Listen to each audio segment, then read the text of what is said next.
Everybody looked at the jobs report and it's a lot less people than it should be. Of course, we know that all these job reports have been the number of people got employed have been going up by quite a bit, much more than what's shown as the official initial number. That goes up quite a bit, but it's even deeper than that. We have a change in the way the economy runs. But you know who gets it? Liesman does. Check this out, and then we'll take it on the other side.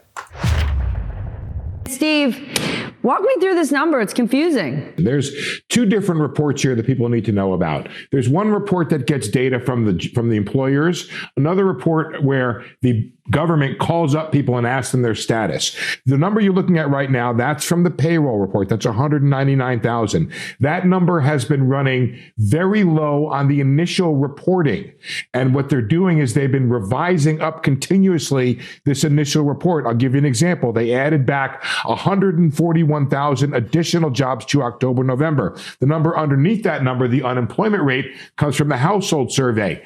I think at the end of the day, Stephanie, people should not be overly confused or overwhelmed by the data. The unemployment rate is what you need to know. It tells you the number of people who want to work and the number of people who are unemployed. You had a 480,000 decline in the number of unemployed. You had a huge number of people employed in the household survey. So I think every other piece of data that I see says this job market is strong, and that top line payroll number of 199,000 is not going to deter me from that conclusion, because so many employers are saying jobs are hard to get. That quit number you talked about tells me that the labor market is tight, and I'm not going to be deterred by that top line number.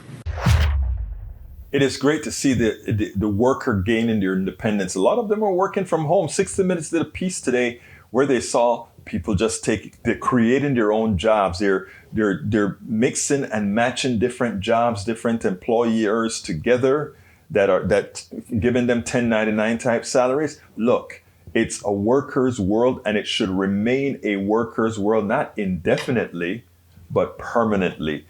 This jobs report, again, it's the jobs report based on the employer given wages. What about those folks who've decided to do it a different way? It's going very well.